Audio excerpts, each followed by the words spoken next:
तो हमारा जो टॉपिक है वह संविधान के स्रोत।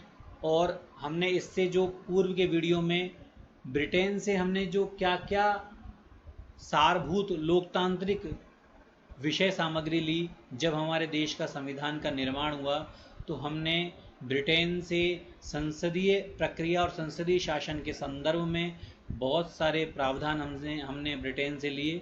क्योंकि ब्रिटेन का काफ़ी लंबे समय तक भारत पर अधिकार रहा, उसकी वजह से उनके द्वारा जो अपनाई गई प्रशासनिक व्यवस्था से हम व्यवहारिक रूप से परिचित थे। वो हमारे लिए सहज और सरल और सुलभ थे। और तत्कालीन परिस्थितियों को देखते हुए हमने जो संसदीय शासन प्रक्रिया और प्रावधान संबंधी जो अधिकतर प्रावधान हैं वो हमने ब्रिटेन से अपनाए।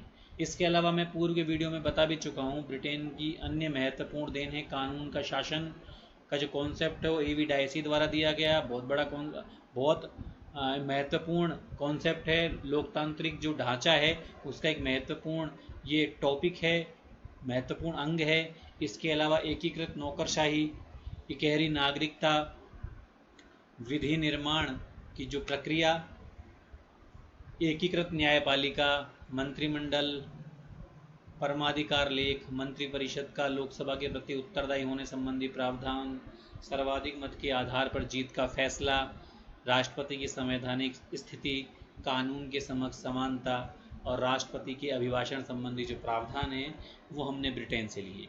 इनकी चर्चा हम पूर्व के वीडियो में भी कर चुके हैं।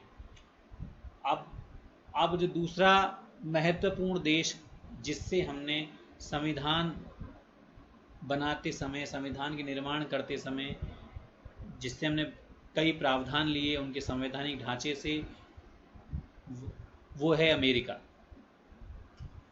अमेरिका का जो संवैधानिक ढांचा है वो ब्रिटेन से थोड़ा सा अलग है।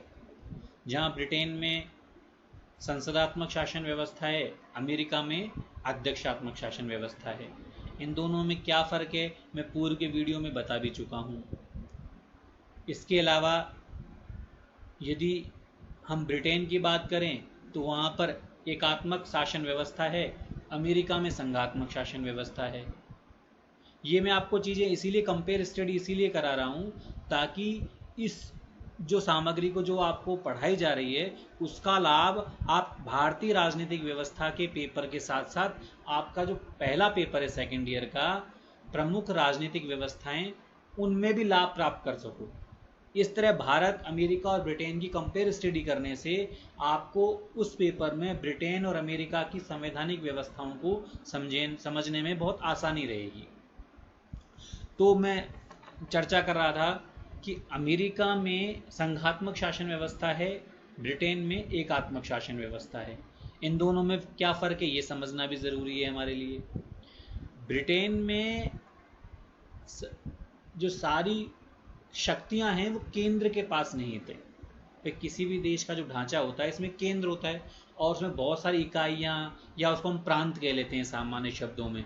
और व्यवहारिक यदि भारत के संदर्भ में बात करें तो व्यवहारिक रूप से राज्य भी बोला जाता है, जबकि वास्तव में राज्य एक संप्रभु राष्ट्र को कहा जाता है जिसके पास 4 तत्व होते हैं। सबसे पहले उसके पास जमीन अर्थात भूभाग हो, उसके ऊपर जनसंख्या रहती हो, जनसंख्या के ऊपर एक सरकार हो और सरकार के पास संप्रभुता होनी चाहिए अर्थात स्वयं निर्णय लेने की शक्ति, वो किसी बाहरी दबाव या शक्ति के दबाव से कार्य न करे, किसी बाहरी शक्ति के दबाव से कार्य न करे। तो उस क्षेत्र को राज्य की संज्ञा दी जाती है।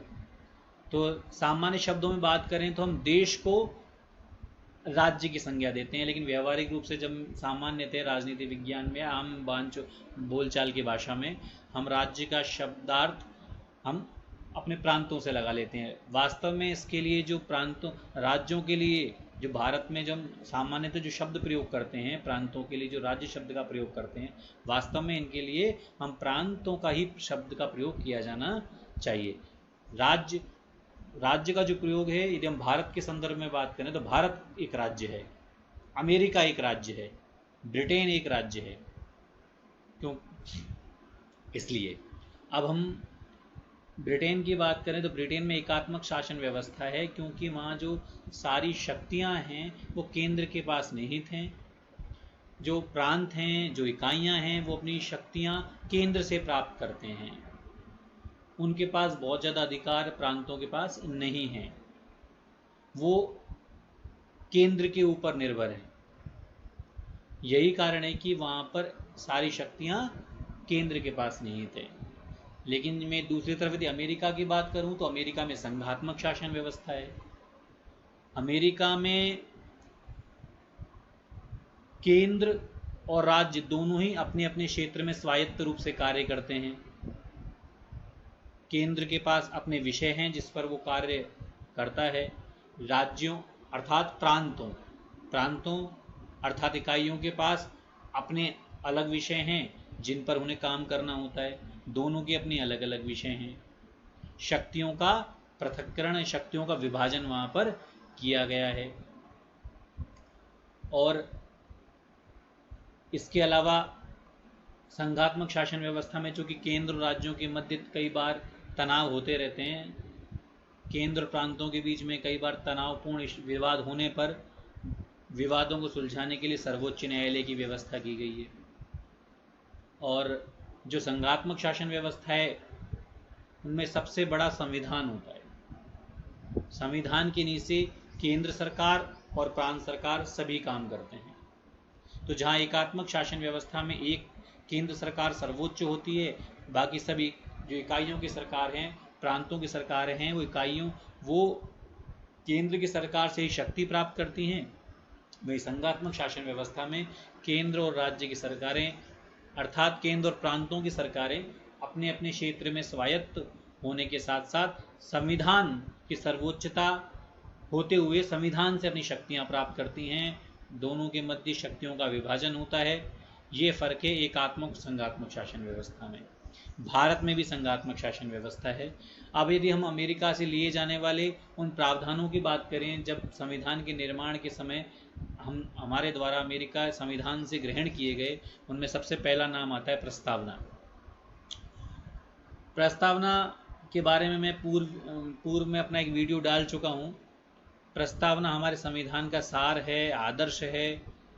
जिनसे हम आदर्श ग्रहण करते हैं वो हमारी प्रस्तावना है। प्रस्तावना जो नेहरू जी ने जो उद्देश्य प्रस्ताव प्रस्तुत किया हमारे संविधान सभा में, उसका ही ये रूप है। प्रस्तावना जो है वो हमने अमेरिकी संविधान से प्रेरित हैं, क्योंकि अमेरिकी संविधान में भी प्रस्तावना है। इसके साथ साथ दूसरा महत्वपूर्ण जो तत्व है, बिंदु है, वह मूल अधिकार। मूल अधिकार किसी भी व्यक्ति के नैसर्गिक विकास के लिए बहुत ज़्यादा ज़रूरी हैं।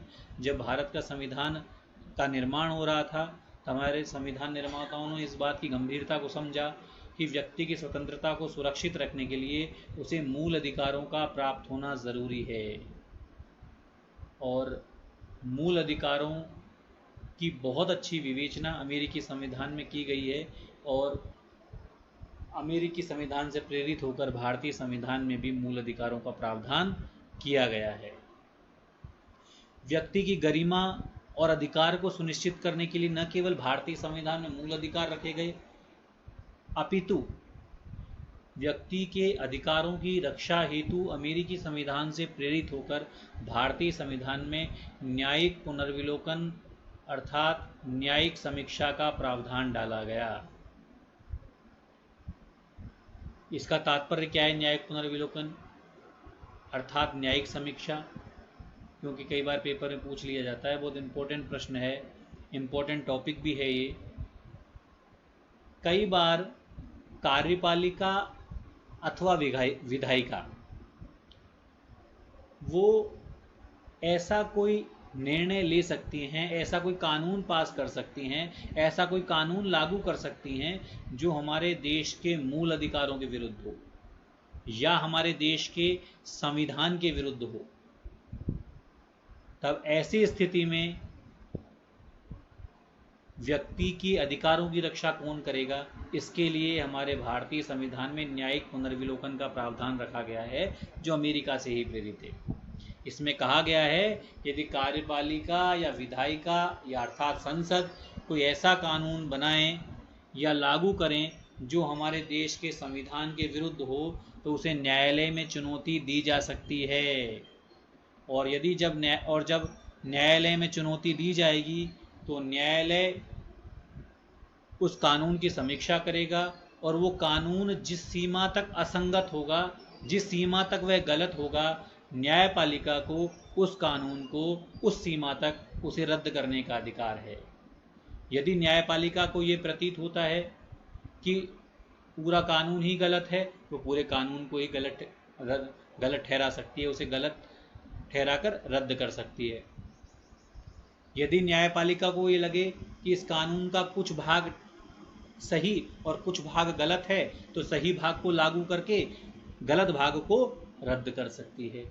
इस प्रकार अमेरिकी न्यायपालिका के साथ साथ भारतीय संविधान में भी भारतीय न्यायपालिका के पास न्यायिक पुनर्विलोकन अर्थात न्यायिक समीक्षा के रूप में यह एक बहुत बड़ी शक्ति मौजूद है जो व्यक्ति के मूल अधिकारों की रक्षा करने के लिए निहायत ज़रूरी भी है। मैं जैसा कि आपको पूर्व में बता चुका हूँ, अमेरिका में संघात्मक शासन व्यवस्था है और संघात्मक शासन व्यवस्था का एक महत्वपूर्ण लक्षण होता है संविधान की सर्वोच्चता।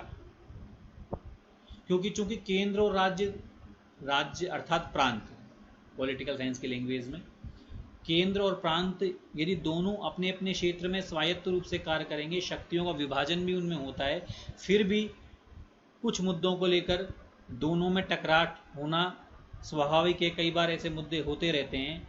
तो इन विवादों को सुलझाने के लिए एक सर्वोच्च न्यायालय की व्यवस्था की गई है। लेकिन ये जो शक्तियों का विभाजन, जो शक्तियों का जो आधार है वो संविधान है। अर्थात अमेरिका में संघात्मक शासन व्यवस्था है और इसकी मुख्य पहचान है वह संविधान की सर्वोच्चता। सबसे बड़ा संविधान है और केंद्र और प्रांतों की सरकारें इस संविधान से ही अपनी शक्तियां ग्रहण करती हैं। अगला जो प्रावधान है वो राष्ट्रपति का महाभियोग।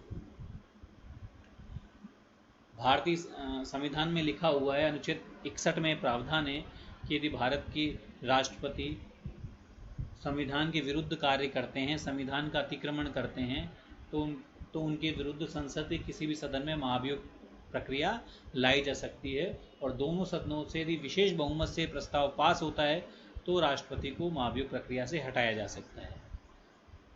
यह प्रावधान इसलिए जोड़ा गया ताकि कोई भी हमारे देश का जो प्रमुख है, हमारे देश के जो अध्यक्ष हैं, वो संविधान सम्मत आचरण करें। और ये प्रावधान हमने अमेरिका से लिया है। इस प्रकार अमेरिका से ये बहुत महत्वपूर्ण प्रावधान है जिसको हमारे भारतीय संविधान में लिया गया है। इसके अलावा न्यायिक प्रणाली संबंधी जो प्रावधान हैं भारत में, वो भी हमने अमेरिका से ग्रहण किए हैं। इसके अलावा हम देखें तो अमेरिका से जो भारत में जो न्यायाधीशों को जो हटाने की विधि है वो हमने अमेरिका से ग्रहण की गई है। इसके अलावा अमेरिका में उपराष्ट्रपति का जो पद है और उसके जो कार्य हैं उनके बारे में जो तथ्य हैं, प्रावधान हैं, वो भी भारत के संविधान में अमेरिका से प्रेरित होकर ग्रहण किए गए हैं। भारत में जो अनुच्छेद 360 में जो वित्तीय आपातकाल लगाया जाता है, यदि भारत की वित्तीय साख को खतरा हो तो भारत के राष्ट्रपति मंत्री परिषद की लिखित सहमति पर, लिखित स्वीकृति पर वित्तीय आपातकाल की घोषणा कर सकते हैं। तो ये वित्तीय आपातकाल लगाने का जो प्रावधान है वो भी अमेरिकी संविधान से प्रेरित है। इसके अलावा एक नया जो शब्द है, शब्दावली है, वह कानून का समान संरक्षण। भारतीय संविधान के अनुच्छेद 14 को देखें जहां पर समानता का अधिकार दिया गया है भारत के प्रत्येक नागरिक को। उसमें उसके दो बिंदु हैं। पहला है कानून के समक्ष समानता। ये हमने प्रावधान ब्रिटेन से लिया जिसके अनुसार है कोई भी व्यक्ति कानून से बड़ा नहीं है, चाहे वो प्रधानमंत्री हो, चाहे वो कर वाला कोई कर्मचारी, एवी डाइसी की बहुत अच्छी कोटेशन है जो कई बार पेपर में पूछ भी ली जाती है। और हमने उसमें दूसरी शब्दावली डाली कानून का समान संरक्षण। ये हमने अमेरिकी संविधान से प्रेरित होकर इस बिंदु को डाला। इसका तात्पर्य है सभी को कानून का समान संरक्षण प्राप्त है, सभी को कानून समान रूप से उनकी सुनवाई करेगा, किसी प्रकार का कानून के द्वारा कोई भेदभाव नहीं किया जाएगा। तो ये जो प्रावधान है ये हमने अमेरिकी संविधान से प्रेरित होकर भारतीय संविधान में डाला। जिस प्रकार हमारे देश में कार्यपालिका का प्रधान राष्ट्रपति है, उसी प्रकार प्रांतों में जो राज्य का जो प्रधान है, प्रांत का जो प्रधान है, उसे वो राज्यपाल को बनाया गया है।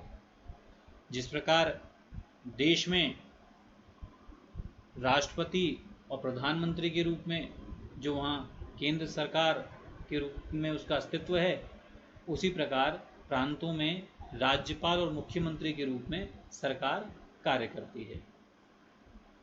राज्यपाल राज्य सरकार का प्रमुख है और जो राज्यपाल का जो पद है ये भी हमने अमेरिका से प्रेरित होकर लिया है। अगला जो प्रावधान है वह है कानून की उचित प्रक्रिया। ये भी हमने प्रावधान अमेरिका से लिया है। एक होता है कानून द्वारा स्थापित प्रक्रिया और एक होता है कानून की उचित प्रक्रिया। कानून द्वारा स्थापित प्रक्रिया का तात्पर्य है कि जो कानून में जो उपबंध किए गए हैं उनके अनुसार न्यायपालिका के द्वारा कार्य करना। कानून की उचित प्रक्रिया कि जो प्रक्रिया संवैधानिक रूप से दी गई है उसके साथ साथ विवेक और नैतिकता के आधार पर उन नियमों का मूल्यांकन करना, नियमों को लागू करना, कानूनों को लागू करते समय उनमें नैतिकता, साम्य और उनमें विवेक का भी होना चाहिए। तो ये है कानून की उचित प्रक्रिया। तो इस प्रकार हमने देखा इस वीडियो में कि ब्रिटेन के साथ साथ अमेरिकी संविधान से भी हमने बहुत प्रावधान लिए जिससे हमारे देश को परिष्कृत कर बहुत बेहतर बनाया जा सका। जहां ब्रिटेन में एकात्मक और अमेरिका में संघात्मक शासन व्यवस्था है, ब्रिटेन में संसदात्मक और अमेरिका में अध्यक्षात्मक शासन व्यवस्था है। दोनों ही व्यवस्थाओं के अपने अपने गुण हैं। तो हम दोनों ही व्यवस्थाओं से प्रेरित हुए, दोनों ही देशों के कुछ संवैधानिक प्रावधानों से हम प्रेरित होकर हमने कुछ प्रावधान हमारे भारतीय संविधान में डाले। इसके अलावा कई अन्य देश भी हैं जिनके संविधान से प्रेरित होकर हमने उनके संविधान से कुछ प्रावधान अपने संविधान में डाले हैं, जैसे आयरलैंड से, कनाडा से, और भी देश हैं जिनकी चर्चा हम अगले वीडियो में करेंगे। Thank you. मैंने ये जो वीडियो बनाया है इससे संबंधित जो उसकी पीडीएफ है, जो नोट्स की जो पीडीएफ है, वो मैं उनकी डिस्क्रिप्शन में जो डिस्क्रिप्शन है उसमें उनकी लिंक मैं आपको शेयर कर दूंगा। आप चाहें तो उन नोट्सों को वहाँ से डाउनलोड भी कर सकते हैं। बहुत बहुत धन्यवाद। Thank you.